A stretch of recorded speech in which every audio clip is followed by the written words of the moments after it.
अस्सलाम वालेकुम वरहमतुल्लाहि वबरकातुहू औज़ु बिल्लाहि मिनश शैतानिर रजीम बिस्मिल्लाहिर रहमानिर रहीम శాపగ్రస్తుడైన సైతాన్ బారి నుంచి సృష్టికర్త అయిన అల్లాహ్ యొక్క రక్షణని అల్లాహ్ యొక్క సహాయాన్ని రక్షణ వేడుకుంటూ ఉన్నాను. ఆమీన్. అల్లాహ్ మీకు స్తుతి స్తోత్రాలు కలుగుగాక. అల్హమ్దులిల్లా. అల్లాహ్ ప్రవక్త ముహమ్మద్ సల్లల్లాహు అలైహి వసల్లం గారిపైన శాంతి సౌఖ్యాలు కురిపించడం వల్ల ఆమీన్.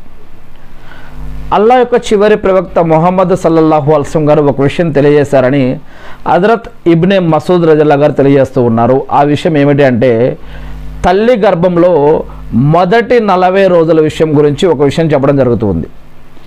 మరియు దాని తర్వాత మనిషి స్వర్గానికి వెళ్తాడా లేదా నరకానికి వెళ్తాడా దేవుడికి ముందే తెలుసు అని, మరియు దేవుడు మనిషి పుట్టుక కంటే ముందే విధివ్రాతను, తలరాత అంటాం కదా, ఆ యొక్క విధివ్రాతను ముందే రాసి పెడతాడు అని, ఈ యొక్క విధివ్రాత అనేది మన యొక్క ప్రార్థన ద్వారా కూడా అది మారే అవకాశం ఉంటుంది అని, ఇలాంటి అనేక విషయాలు ఇప్పుడు మనం తెలుసుకోబోయే హదీస్లో చెప్పడం జరిగింది. అంతేకాకుండా మనిషికి దేవుడు స్వేచ్ఛను ఇవ్వటం జరిగింది. 2 దారులు, మంచి దార, చెడ్డ దార. హలాల్ సంపాదిస్తావా, హరాం సంపాదిస్తావా, హలాల్ పద్ధతిలో తింటావా, హరాం పద్ధతిలో తింటావా, మంచిని ఎంచుకుంటావా, చెడును ఎంచుకుంటావా. మరియు ఇలా ఈ విధంగా దేవుడు మనిషికి స్వేచ్ఛను ఇచ్చాడు. కానీ ఏదైనా వ్యక్తి జీవితాంతం మంచి పనులు చేసి మరణించే కొద్ది రోజుల ముందు కొంతమంది చెడ్డ పనులు చేస్తారు.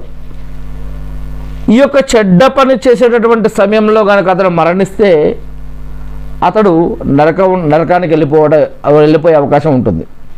మరియు ఒక వ్యక్తి జీవితాంతం పాపాలు చేస్తూ మరణించే కొంతకాలం ముందో లేదా మరణించే ముందో కొన్ని మంచి పనులు చేస్తాడు.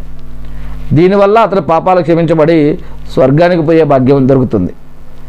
ఇలాంటి కొన్ని సంఘటనలు జరుగుతాయని, మరి ఈ యొక్క విషయం కూడా ఇప్పుడు మనం చూడబోయే ఈ యొక్క హదీస్లో మనం తెలుసుకోబోతూ ఉన్నాం.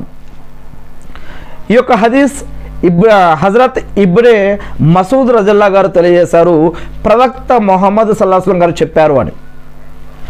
దైవ ప్రవక్త ముహమ్మద్ సల్లల్లాహు అలైహి వసల్లం గారు సత్యమూర్తి. ఆయన ఆయన మీద జిబ్రీల్ అనబడే గాబ్రియల్ దైవదూత ద్వారా ఏదైతే వహీ ఆయన మీద అవతరింపజేస్తూ ఉన్నారో ఆ యొక్క వహీని ఖురాన్ అనే గ్రంథం అని అంటాం మనం. ఈ యొక్క ఖురాన్ అనేది మరి 114 అధ్యాయాలు లేదా 30 భాగాలుగా ఉంది. 6236 వాక్యాలు అంటాం.